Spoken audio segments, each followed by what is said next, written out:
Good evening to all. Today I have taken new chapter on new topic, which is about heat exchanger, which is again widely used in the industry. This heat exchanger is sometimes also called the cooler or process cooler. So let's discuss about heat exchanger or process cooler. The main purpose of heat exchanger or cooler is to transfer from the one fluid to another fluid. The fluid which takes the heat becomes hot, and the fluid which gives the heat is becomes cold. So if you look at the typically two types of heat exchanger used in the industries. This is cell and tube heat exchanger. This is a fin type heat exchanger. In cell and tube heat exchanger, you can see this is a shell and tube is inside the cell.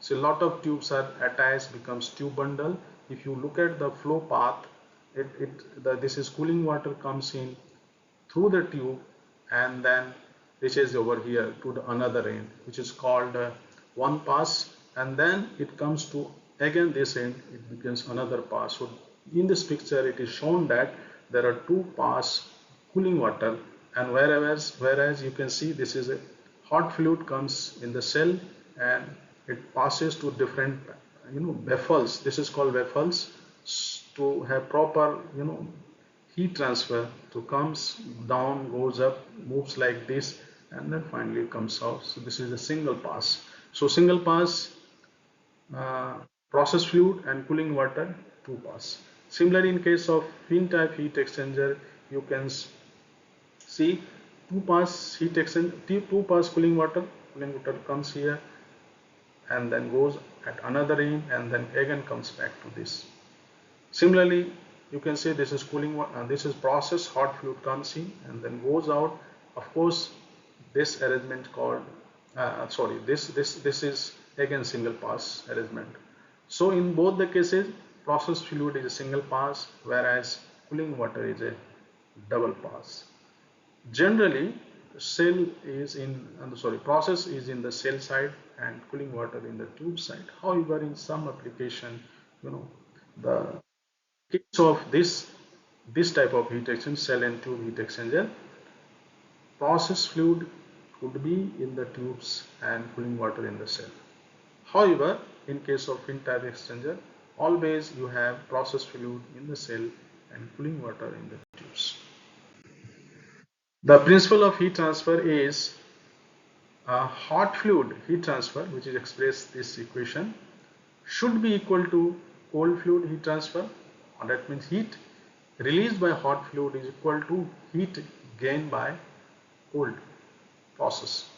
And in between there is a surfaces which can be also, heat transfer can be also expressed, which is Q total is equal to U LMTD, where U is universal overall heat transfer coefficient, A is a surface area, and LMTD is a log mean temperature difference.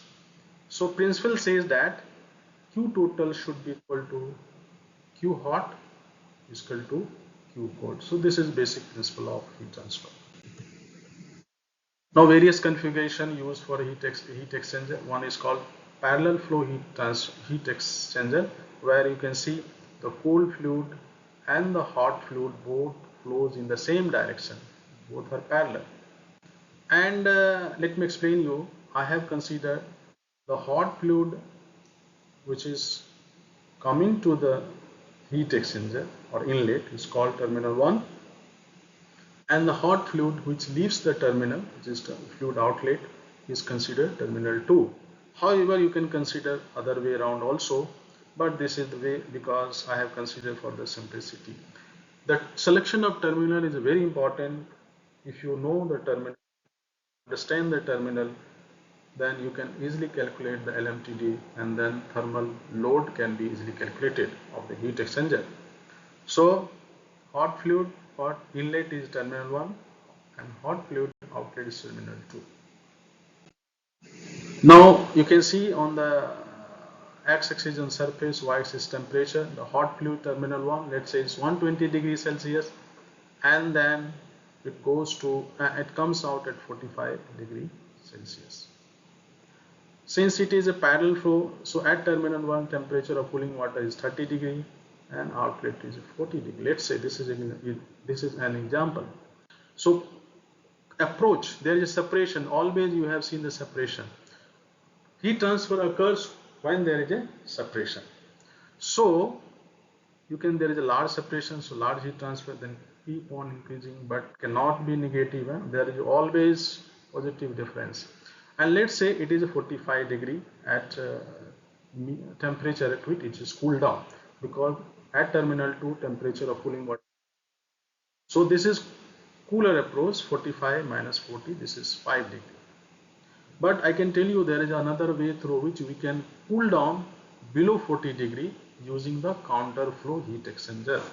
So this is a counter flow heat exchanger. You can see the direction is reverse. This is direction of cooling water. This red one is the direction of hot fluid, which is opposite. So again we have considered at terminal 1 it is cooling water in, process fluid inlet, and terminal 2 is a process fluid outlet. This is direction of cooling water. So let's see again, this is terminal 1, temporary hot fluid is 120 degree, this becomes 35 at terminal 2, because the cooling water inlet at terminal 2 is now 30 and this is 40. So you can see always there is a positive difference. Here you can see there is a difference, but you could cool down process fluid from 120 degree to 35, even below 40 degree, using the counter flow heat exchanger. Again you can see the approach is 35 minus 30, which is 5 degree. Now there is another type of heat exchanger configuration which is called cross flow heat exchanger, where you can see the cooling water, let's say 30 degree, enters at this point, comes and reaches to becomes 35 degree, and then comes out at 40 degree. But hot fluid is perpendicular to this direction of the cooling water flow. You can say this is a comes as 120 degree in the cell and goes out 36 degree. So again at terminal 1 which is 120 degree, at terminal 2 it is a 36 degree. But at terminal 1 you have cooling water variation, because at this is 35 and this is 40. So if you take the average it becomes 37.5. Similarly at terminal 2 there is a variation of cooling water temperature. So if you take the average 30 and 35 it becomes 32.5 degree. But in industry the cooler approach is calculated 36 degree minus 30 degree, which is 6 degree. However, to calculate the accurate thermal load or heat transfer, you need to consider average of this cooling water temperature to calculate the cooler approach. Now you can see this is 120 degree to 36 degree, but at terminal 2 average temperature of cooling water is not 30 degree but 32.5 degree. Similarly at terminal 1 average temperature of cooling water is not 40 degree or 35, it is average of 37.5 degree.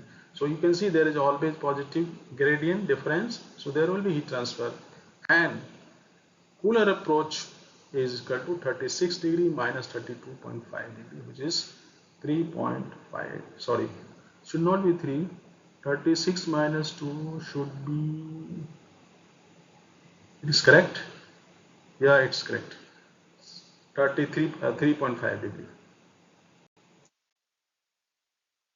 Type of heat exchanger, as said, there are two types of heat exchanger which is used in the industry. One is shell and tube heat exchanger, another is a fin type heat exchanger. You can see here this is a shell and tube heat exchangers, and in shell and heat exchanger you can see if direction of cooling water, direction of hot fluid or process fluid is in this direction, you can see direction of cooling water is this, so it acts like parallel flow. But in the second pass of cooling water it acts like a counter flow. So you can say this is a counter flow, this can be parallel flow or combination of counter flow and parallel flow. So thus this arrangement of heat exchanger, cell and tube heat exchanger could be combination of counter flow or combination of parallel flow. Baffles, baffles are provided to have proper heat transfer of the hot fluid and proper contact of hot fluid on the tube surfaces. And you can see this is a cooling water passes. I say in this picture it is typically 2 passes, and process fluid is a single pass. So this is typical configuration for shell and tube heat exchanger. Again, cooling water in the tubes, as say typically cooling water in the tube and process fluid in the cell. However, in a few applications, cooling water can be shell, which is single pass, and process fluid in the tube, which is 2 pass. Now, fin type heat exchanger principle. What is principle? If you look at this formula, Q total is equal to U into A into LMTD. So area is where we can increase, and this is possible by using fins. Fins are plate type which is attached to the outer surface of tubes. So heat transfer area becomes large, and that is why since A becomes large, your heat transfer is increased. So this is basic principle, where fin type heat exchanger is used, where for same heat transfer the size of cooler will be smaller. This is the various types of fins. You can see this is the this portion is fitted on the outer surface of tubes. So these fins are fixed on the tubes, and bullet is passed through the inside of tube such that the outer diameter of tubes expands, so that there will be proper contact between tube outer and the fins, so that heat transfer is proper. If it is not, then there could be chance that heat transfer will not be possible or not effective.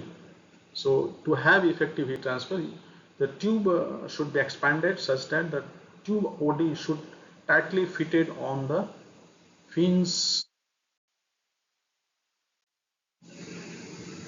You can say this is tube bundle, and you can also look at this is cooling water, and tubes you cannot see which is passing through the inside, and the top side and bottom side you can see this is a rubber type of plate which is sealed on the top and also bottom. So whatever gas coming this side will not bypass from this. It has to pass through the pins here, and then this is inlet, let's say this is outlet. So cross flow configuration, cooling water in tubes, you can say this is cooling water inlet header and this is cooling water outlet header, and if you remove this you can see there is a partition. So half portion of tubes what cooling water come and then comes out by this. And process fluid in the cell, you can see it is not shown here, and so later, and this is single pass and cooling water is a 2 pass. This is typical arrangement of fin type heat exchanger, and this is the same thing, it is explained here. If you look at the hot fluid nozzle comes in, you can see here this is hot fluid comes in, and this is goes out. You can see this is goes out. So moment it comes in, and this portion is sealed here, top and bottom. So gas comes in and spread all over around this area. So this is gas inlet to the fins or tube and fins, and then it cannot pass over here and cannot pass bottom, so it has to pass this. So this is cross, and this is cooling water. You can see this is cooling water in, you can show here this is cooling water in, and this line is sealed. So only this half portion it will filled up, all the cooling water pass through half of the tubes. On the back side like this it will return, and then only this portion will be comes out and finally comes out from this nozzle. So there are 2 pass of the cooling water. You can see cooling water in half portion then returns from this, so 2 pass, and this is a single pass of the hot fluid. So same thing you can see here. So this is a fin type arrangement where process fluid is single pass, whereas cooling water is a 2 passes. So I'm sure that you have enjoyed the session for cooling for the heat exchanger, and basically I've explained the configuration of parallel flow type, then counter flow and cross flow. In case of typically two types of heat exchangers are available in the industries.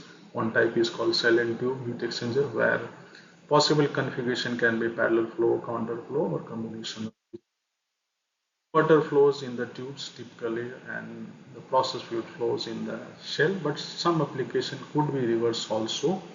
Cooling water always in two passes typically, and process fluid is single pass, whereas in fin type arrangement the principle is to increase the surface area for the heat transfer, and so the heat transfer is effective, and for the same heat transfer the overall size of the process cooler or heat exchanger is smaller.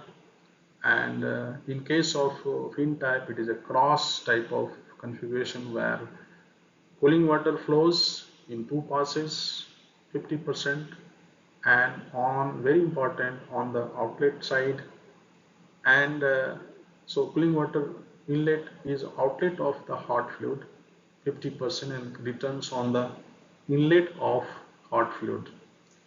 And so although in the industries the cooler approach is expressed as cooling water sorry the process fluid outlet temperature minus cooling water inlet temperature. However, for calculation of LMTD you need to consider average of cooling water temperature at terminal 1 and 2.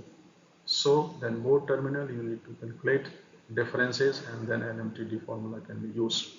So I hope you have enjoyed the session. Thank you for watching, and see you in the next session.